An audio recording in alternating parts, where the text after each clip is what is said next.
Hello दोस्तों। Exploring education आपका स्वागत करता है डेली हिंदू न्यूज़पेपर की करंट अफेयर्स की सीरीज में। आज की सीरीज में हम बात करेंगे 15 मार्च के हिंदू न्यूज़पेपर से आपके एग्जाम के लिए क्या क्या इंपॉर्टेंट करंट अफेयर्स के क्वेश्चन हो सकते हैं। पहला क्वेश्चन कह रहा है वर्ल्ड पाई डे कब मनाया जाता है। तो पाई एक मैथमेटिकल कांस्टेंट है जिसकी वैल्यू 3.14 होती है या 22/7 होती है। तो मार्च तीसरा महीना है और 14 मार्च इस वजह से 3.14 लेते हुए 14 मार्च को क्या मनाया जाता है, इंटरनेशनल पाई डे मनाया जाता है। 2019 में यूनेस्को ने इसी दिन को इंटरनेशनल डे ऑफ मैथमेटिक्स के रूप में मनाने की शुरुआत करी थी। अल्बर्ट आइंस्टीन का जन्मदिन भी इसी दिन आता है। और भारत में जो इंटरनेशनल भारत में जो मैथमेटिक्स डे मनाया जाता है वो 22 दिसंबर को रामानुजन जी के बर्थडे पर मनाया जाता है। दूसरे क्वेश्चन की तरफ हम बढ़ें तो कह रहा है कि अभी क्या है, रामनाथ कोविंद जी की अध्यक्षता में वन नेशन वन इलेक्शन एक पैनल गठित किया गया है जिसने अपनी रिकमेंडेशन दी है। और जिसमें ये है कि भाई सारे चुनाव एक साथ कराए जाएंगे, लोकसभा राज्यसभा के, और चुनाव होने के 100 दिन के अंदर जो आपके पंचायत है, ठीक है, उसके भी चुनाव हो जाने चाहिए। तो अब उसके बाद अगर ऐसी ये लागू हो जाती है, ये पैनल को मान लेती है सरकार, तो कौन किस किस आर्टिकल में सुधार करना पड़ेगा।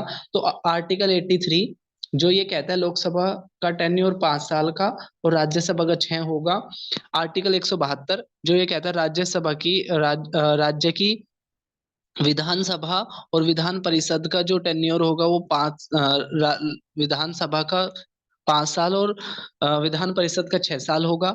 आर्टिकल 324 जो इलेक्शन कमीशन से संबंधित है, और आर्टिकल 325 जिसका भी संबंध आर्टिकल इलेक्शन से है। तो चारों में ही सुधार करना पड़ेगा। ऑल ऑफ दीज इसका आंसर आ जाएगा।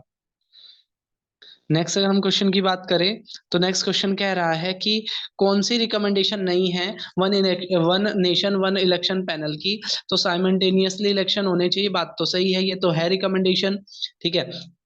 और लोकल जो बॉडीज हैं उनके इलेक्शन 100 दिन के अंदर हो जाने चाहिए, ये भी बात है, ठीक है।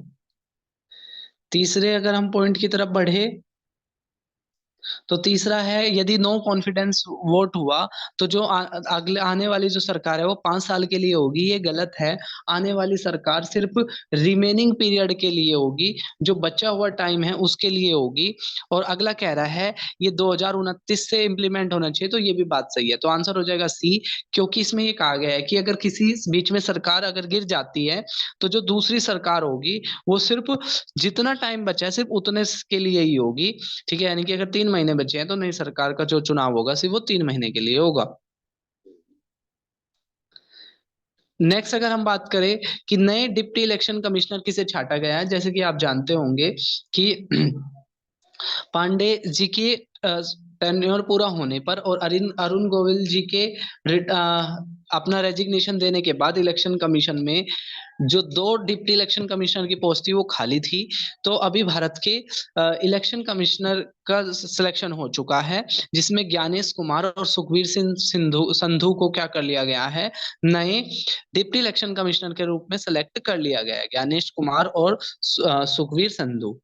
नेक्स्ट अगर हम क्वेश्चन की तरफ बढ़े तो नेक्स्ट क्वेश्चन कह रहा है कि इम्प्लीमेंटिंग एजेंसी कौन कौन सी होगी। तो सेंट्रल गवर्नमेंट ने अभी क्या किया है, 1.5 लाख तक का कैशलेस ट्रीटमेंट देने का वायदा किया है अगर किसी की भी रोड रोड एक्सीडेंट में क्या हो जाती है, डेथ हो जाती है।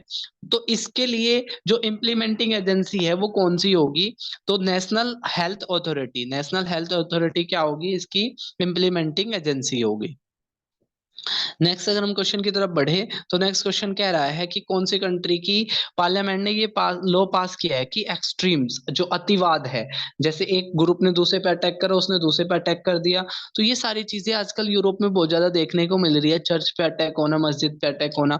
तो इन सब चीजों को कंट्रोल करने को लेकर इन्होंने क्या करा, एक लॉ पास किया है। कौन से देश ने, तो यूके ने, ठीक है, यूके की पार्लियामेंट ने इस लॉ को पास किया है।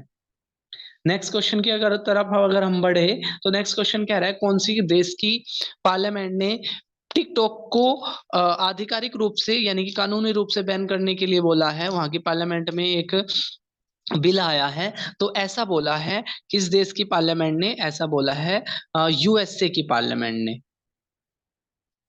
नेक्स्ट अगर हम क्वेश्चन की तरफ बढ़ते हैं, क्वेश्चन नंबर 8 कह रहा है 89th, अभी रणजी ट्रॉफी का 89 टूर्नामेंट हुआ है और इसको किसने जीत लिया है? तो इसको जीत लिया है मुंबई ने, और रनर अप कौन रहा है? रन अप रहा है विदर्भ, और मुंबई इंडियन के जो कैप्टन थे वो थे अजिंक्य रहाणे, और 89th एडिशन था, ये चीज आपने याद रखनी है।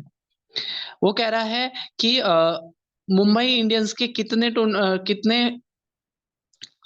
मुंबई इंडियंस ने कितने टाइम्स रणजी ट्रॉफी को जीता है? तो अभी तक सबसे ज्यादा बार मुंबई इंडियन ने ही जीता है। कितनी बार? 42 बार। ये उनका ना 42वां टाइटल था। ठीक है, 42 टाइम्स रणजी ट्रॉफी जीत चुकी है।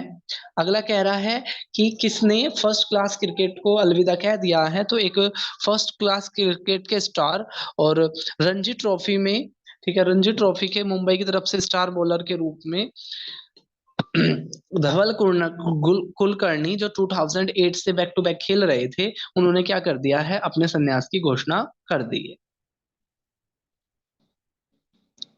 नेक्स्ट कह रहा है अभी ग्लोबल ह्यूमन डेवलपमेंट इंडेक्स, एक तो आपने याद रखना है ग्लोबल ह्यूमन डेवलपमेंट इंडेक्स को कौन जारी करता है?